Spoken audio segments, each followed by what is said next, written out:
Bonjour les enfants. Alors après le repas de la Pâque de Jésus, qui était jeudi saint, eh bien Jésus est parti prier au jardin des Oliviers. Il emmène 3 de ses disciples et c'est là, au petit matin, que les gardes vont venir l'arrêter. Pierre, Jacques, Jean. Non, personne d'autre. T'es... Père, que ta volonté soit faite.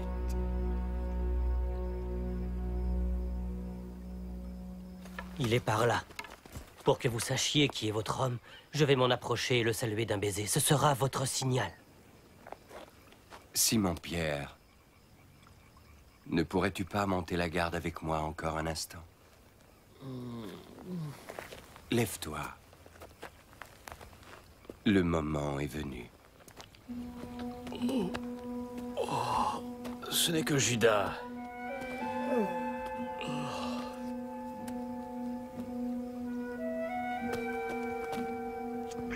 Judas, c'est par un baiser que tu livres le Fils de l'homme.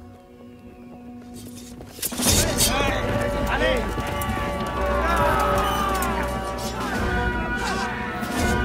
Saisissez-le!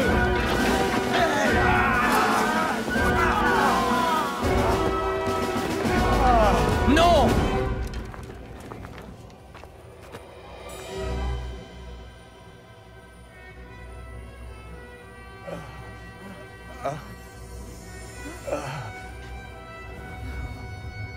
Si je lui demandais, ne crois-tu pas que mon père enverrait 12 légions d'anges à mon secours?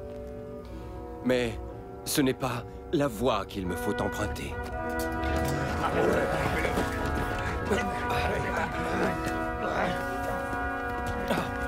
Suis-je donc un brigand pour que vous vous empariez de moi avec des glaives et des bâtons? Pourtant, tous les jours, j'étais avec vous au temple et vous n'avez pas porté la main sur moi. Mais votre heure est venue. Ah, l'heure du pouvoir des ténèbres.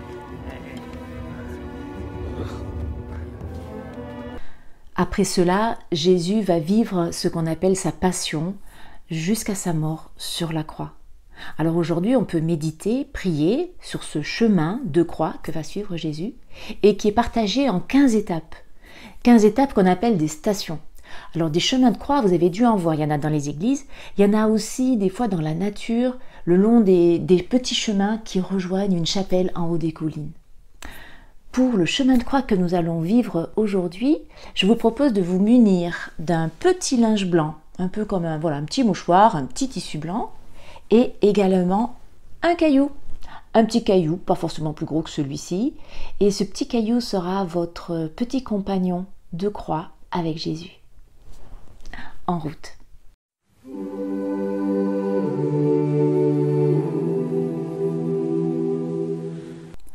Une fois arrêté, Jésus est amené devant Pilate, le procureur romain. Jésus est accusé d'avoir mal parlé de Dieu. Il n'est coupable de rien, mais on l'accuse d'inventer de nouvelles manières d'aimer Dieu et son prochain. Ce qu'il a fait exactement?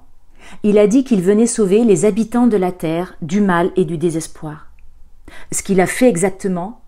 À tous, sans exception, il a montré l'immense amour de Dieu. Parfois, nous aussi, nous sommes témoins de choses injustes et nous ne faisons rien. Des fois, moi aussi, je me sens seul avec personne pour me défendre.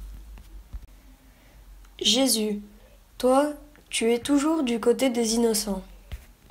Serre fort ton caillou dans ta main. Jésus aussi solide que ce caillou, peut-être celui qui te donne de la force.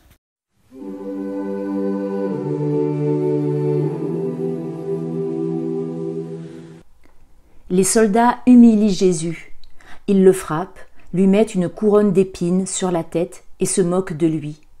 Cette violence n'en finit pas. Jésus est très fatigué. Pourtant, on le charge d'une croix en bois sur laquelle on va bientôt le crucifier. Jésus doit la porter lui-même jusqu'au lieu du supplice. Comme elle est lourde, cette croix. La croix est tellement lourde que Jésus a du mal à la porter. La croix est lourde sur les épaules de Jésus, mais encore plus sur son cœur. Elle est faite de peine, de larmes et de la souffrance des hommes. Dans la vie, il y a des personnes qui souffrent, qui sont malades, qui sont seules et tristes. C'est dur, tellement difficile à supporter. Je peux penser à quelqu'un qui souffre ou à quelque chose qui est lourd dans mon cœur. Jésus, je peux te confier mes soucis car tu portes avec nous le poids de nos peines. Pose ton caillou sur ton épaule. C'est comme le souci que tu portes. Jésus peut t'aider à le porter.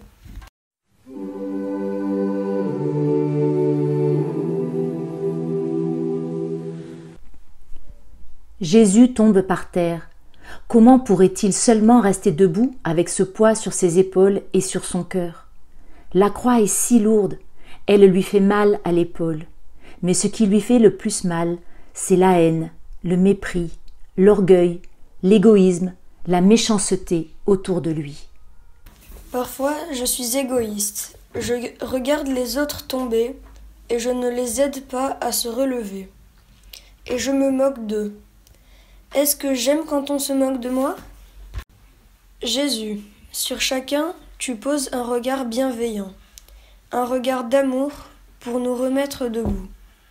Pose ton caillou par terre et monte dessus. Tu es plus grand.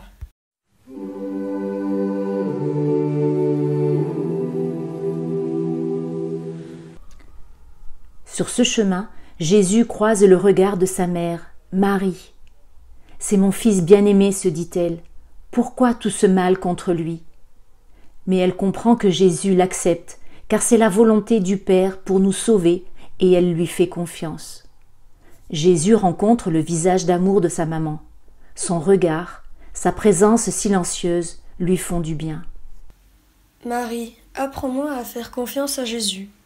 Apprends-moi à consoler, à encourager les autres quand ils en ont besoin. Jésus, avec Marie, tu sais consoler et encourager les abandonnés. Tiens ton caillou devant ta bouche et murmure. Je vous salue Marie.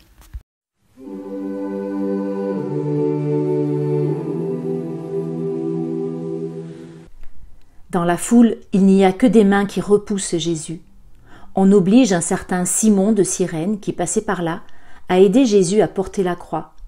C'était peut-être difficile pour lui d'accepter d'aider Jésus qu'il ne connaît pas. Jésus se laisse aider. Parfois, je ne veux pas voir que j'ai besoin des autres. J'essaye d'y arriver tout seul et je refuse de l'aide. Pourquoi ? Jésus, tu accueilles et écoutes chacun comme il est. Échange ton caillou avec quelqu'un autour de toi et demande-lui de prier Jésus pour toi pour quelque chose.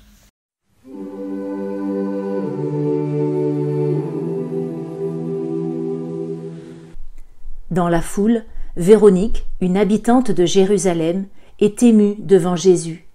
Elle s'approche et essuie le visage de Jésus avec un tissu. Derrière ce visage blessé, elle reconnaît le Fils de Dieu. Quand Véronique regarde le tissu, elle voit le visage de Jésus dessiné dessus. Et moi, est-ce que je vois l'amour et le visage de Dieu dans les personnes qui m'entourent ?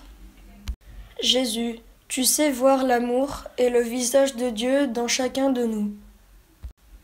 Tiens ton nouveau caillou dans ta main et prie pour celui qui te l'a donné.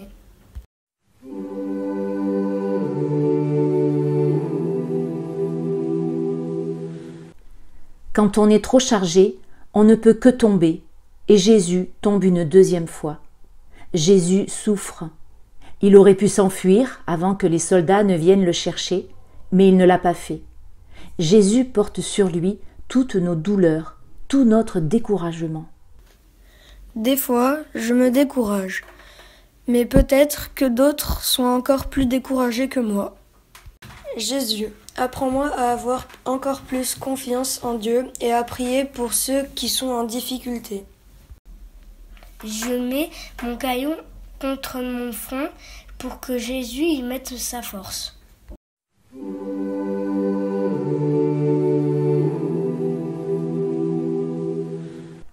Un peu plus loin, dans la foule qui se tient là et qui regarde Jésus passer, il y a un groupe de femmes. Elles se mettent à pleurer. N'est-ce pas lui qui a tant guéri et parlé avec tant de bonté? Jésus les console. Il ne veut pas que nous pleurions sur lui. Il veut que nous mettions tout notre cœur à rendre le monde meilleur. Jésus, tu appelles chacun à construire un monde meilleur. Fais tourner ton caillou dans tes mains.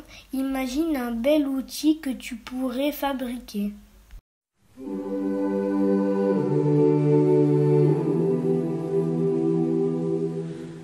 Jésus tombe à nouveau. Son chemin devient de plus en plus difficile. Malgré la souffrance, il continue d'avancer. Tous les jours, nous tombons plusieurs fois. Lorsqu'un ami nous déçoit, si nous échouons à l'école, quand une personne que nous aimons va mal, le plus important, c'est de se relever. Jésus, tu continues d'avancer car tu sais que Dieu ne nous abandonne jamais. Range ton caillou dans ta poche. C'est le signe que Dieu est toujours à tes côtés.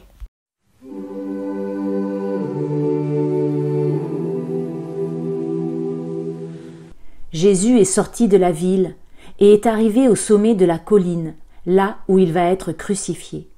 On lui prend ses habits, il n'a plus rien. Il est devenu le plus pauvre de tous. La croix devient son vêtement. La seule chose qui lui reste, c'est l'amour infini du Père. La croix de Jésus nous habille, nous aussi.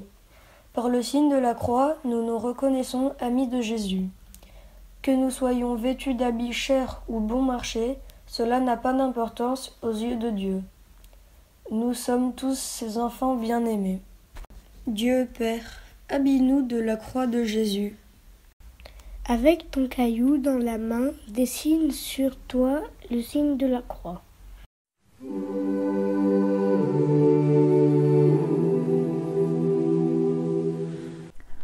On a étendu Jésus sur la croix, à plat, puis on a cloué ses mains et ses pieds dessus, comme si on voulait l'empêcher de se relever. Ses mains qui se tendaient vers les petits, les malades et tous ceux qui n'avaient plus d'espoir, ses mains ne peuvent plus bouger. Ses pieds qui lui permettaient d'aller à la rencontre de tout le monde, ses pieds sont cloués aussi.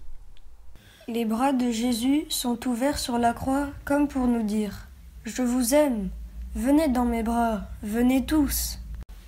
Jésus, tu attires tout le monde à toi pour nous aimer et nous mener vers l'amour du Père.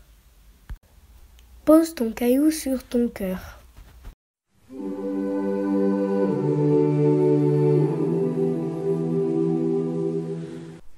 Sur la croix, au bout de quelques heures, Jésus meurt dans un grand cri de confiance envers son Père. Les mains, les pieds et le côté de Jésus sont transpercés. Ces cicatrices resteront sur son corps. On les appelle des stigmates. Nous aussi, nous avons des cicatrices, souvent dans notre cœur. Les disputes et les méchancetés nous blessent. Mais le dialogue et le pardon soignent nos blessures et nous donnent la paix. Nos cicatrices sont le signe que nos blessures ont guéri. Jésus, tu es celui qui guérit nos blessures. Pose ton caillou par terre et assieds-toi. Fais silence en regardant l'image de Jésus en croix.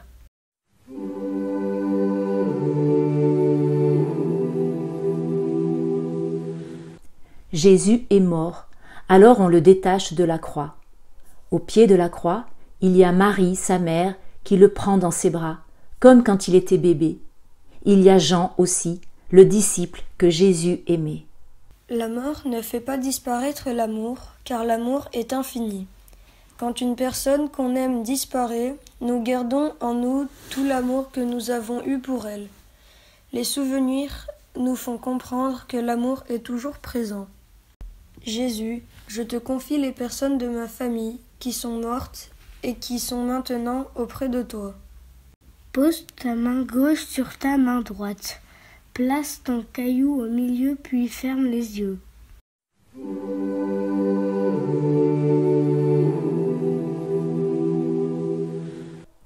On met le corps de Jésus dans un tombeau.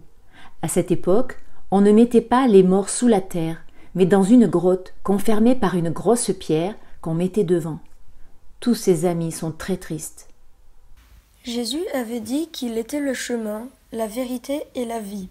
Et voilà qu'il est mort.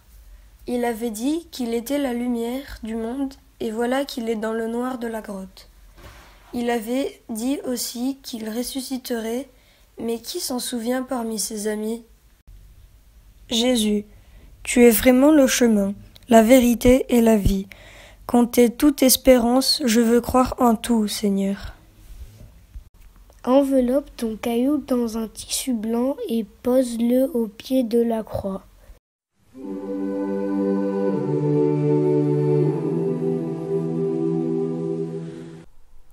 Il fallait respecter le repos du sabbat, alors personne n'est venu de suite pour respecter la loi. Puis, il y a eu le grand samedi de silence. Le dimanche matin, Marie-Madeleine est venue avec des aromates pour parfumer le corps de Jésus. C'était quelque chose d'habituel pour les morts, mais elle n'avait pas pu le faire avant. En chemin, elle se demandait comment elle allait faire pour déplacer la grosse pierre qui fermait la porte de la grotte. Elle avait l'air très lourde, cette pierre, bien trop lourde pour elle. Mais quelle surprise! La pierre est déjà déplacée. Et à l'intérieur, le tombeau est vide. Tout est comme on a laissé, mais il n'y a plus Jésus. Le tombeau est vide.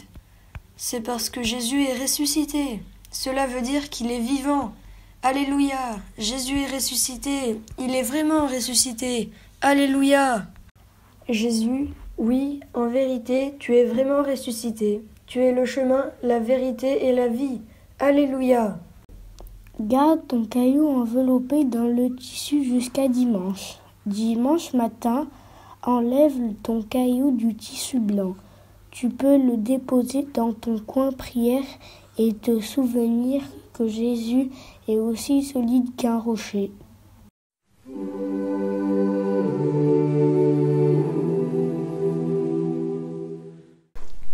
Waouh!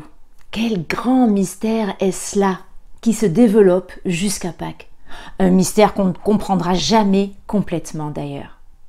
Alors si vous voulez continuer votre croix de la Semaine Sainte, eh bien vous pouvez en haut de la croix, voilà, dessiner Jésus qui est cloué sur la croix avec Marie, sa mère, et puis Jean à côté. Et puis vous remarquez que l'histoire ne se termine pas là. Il y aura samedi. Samedi, c'est le jour du grand silence. Et puis après, il y aura dimanche. Et dimanche, c'est Pâques. Voilà. À très bientôt!